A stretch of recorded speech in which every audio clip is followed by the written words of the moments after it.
예레미야 10장에서 12장까지 말씀입니다. 이제 10장은 앞선 7장부터 시작된 세 번째 설교입니다. 예레미야서 2장부터 25장까지 지금 예레미야의 설교 12편이 담겨 있는데, 그러니까 결국 남유다가 하나님을 배신하는 것에 대한 경고하는 그런 설교들입니다.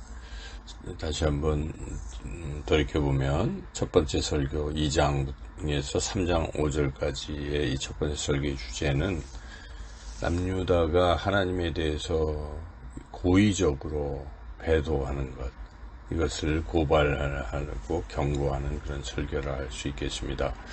두 번째 설교는 3장 6절에서 6장까지인데 그 주제는 이 남유다가 북이스라엘의 죄악을 답습하고 있었기에 그것을 회개를 촉구하는 그런 심판과 경고의 말씀이라고 볼 수 있습니다.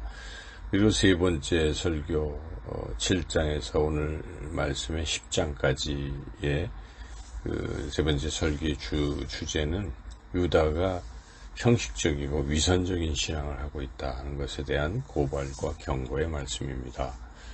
이제 이 10장 말씀을 보면 10장 말씀은 1절에서 16절까지는 이스라엘이 하나님 대신 우상을 숭배했기 때문에 바벨론에 의해서 멸망당할 것이다 하는 것을 예레미야가 지적하고 있습니다. 그리고 그러한 하나님께서 이스라엘을 징계하시는 그런 이유가 이스라엘이 우상 숭배의 죄악을 깨닫지 못하기 때문에 그것을 깨닫게 하기 위한 징계라고 말씀합니다.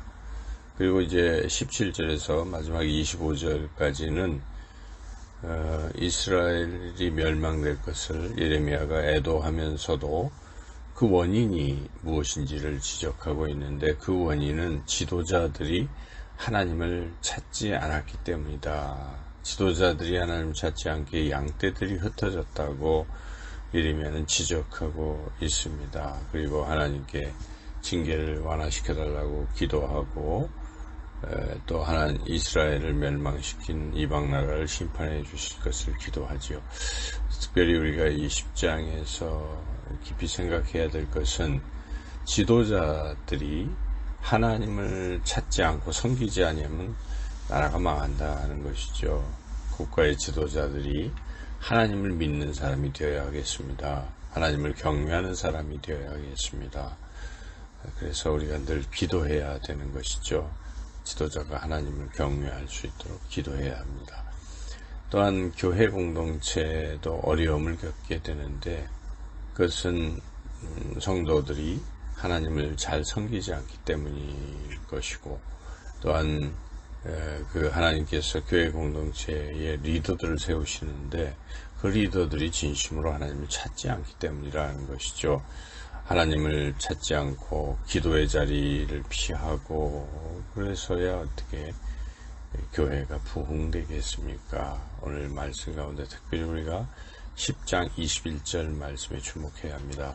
목자들은 어리석어 여호와를 찾지 아니하므로 형통하지 못하며 그 모든 양떼는 흩어졌도다 라고 말씀하고 있습니다.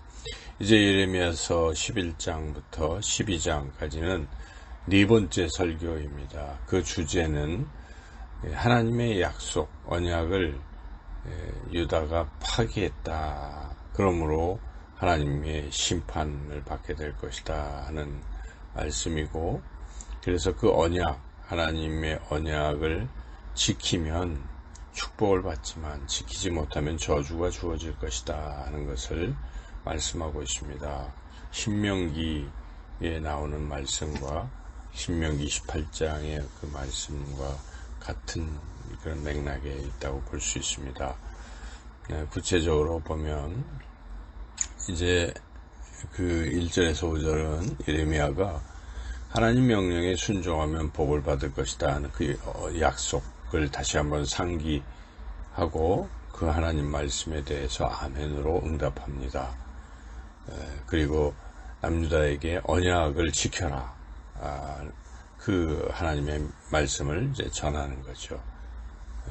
그래서 남유다가 언약을 깨뜨렸기 때문에 하나님이 심판하시겠다는 경고의 말씀도 함께 전합니다. 그러나 예레미야를 통해서 하나님의 말씀을 들은 유다가, 특별히 그 예레미야의 고향 사람인 아나돗 사람들이 그 말씀을 듣고 회개하기는커녕 도리어 예레미야를, 그 말씀을 전하는 예레미야를 살해하려고 음모를 꾸밉니다.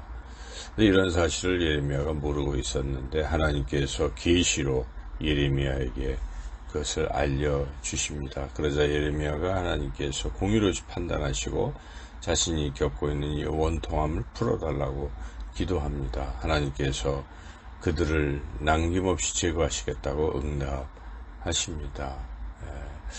그래서 하나님 말씀에 순종하면 복을 받고 불순종하면 저주를 받는다는 것은 변함없는 진리입니다. 그런데 이런 말씀을 듣고도 여전히 하나님께 불순종한다면, 심지어 그 하나님의 말씀을 전하는 예레미야를 죽이려고 음모를 꾸미는 아나돗 사람처럼 진리의 말씀을 전하는 이를 도리어 미워하고 또 그 말씀 듣고 순종도 안 하고 한다면 과연 복을 받을 수 있겠습니까? 복을 받기는커녕 하나님의 버림도 받을 수 있다 하는 오늘의 이 본문의 말씀을 우리가 결코 간과해서는 안 될 것입니다. 하나님의 말씀을 듣고 그 말씀을 기쁘게 순종하면 하나님께서 약속하신 풍성한 복을 이 땅에서도 누리게 될 것이고 또 영원한 하나님 나라에서 영원토록 누리게 될 줄로 믿습니다. 이제 예레미야서 12장입니다. 12장도 네 번째 설교인데 12장이 네 번째 설교죠. 그 말씀의 내용을 보면 이제 그 예레미야가 고향 사람들에게 죽임당할 뻔해서 그것을 이제 기도했는데 계속 이어집니다. 12장에서도 예레미야는 기도를 하면서 왜 의인이 악인에게 고난당하는지 그것을 생각하며 하나님께 간절히 기도하죠. 근데 하나님은 그 기도에 응답하십니다. 그래서 하나님께서 응답하시는 내용이 이어지고 있는데요. 근데 이제 5절 6절에서 응답하시기 전에 먼저 가볍게 질책을 하시죠. 예레미야를. 왜 너는 그 작은 고난에 이렇게 불만을 터뜨리느냐 하는 말씀이죠. 앞으로 더 큰 고난도 겪을 텐데 작은 고난에도 불만을 터뜨리면 어떻게 장차 큰 고난을 이길 수 있겠느냐, 그걸 아쉬워하시는 거죠. 우리가 크고 작은 고난을 당합니다. 그 고난을 잘 견디어내야 합니다. 그런데 작은 고난 앞에서도 불평불만한다면 장차 다가올 큰 고난을 잘 이겨낼 수가 없게 되겠죠. 하나님께서는 가볍게 예레미야를 질책하셨지만 그러나 결국은 악을 행한 사람들을 심판하실 것이라고 말씀하십니다. 우리가 악인들이 잠시 형통하는 것을 보고 부러워할 것이 아닙니다. 그들의 최후를 보고 우리가 불쌍히 여겨야 하는 거죠. 그렇지만 하나님께서는 어떤 악인이라도 회개하고 돌아오면 용서하시고 구원하시겠다 하는 또 약속의 말씀을 주십니다. 그런 하나님의 인자하심을 우리가 그 끝없는 사랑을 우리가 또 깊이 생각하고 혹시나 하나님께로부터 멀어졌다면 하나님께로 돌아와야 할 것입니다. 또한 우리도 하나님 아버지의 그 마음을 품고 우리에게 또 잘못했지만 다시 회개하고 하는 돌아오는 이들을 너그럽게 우리가 용서해야 됩니다.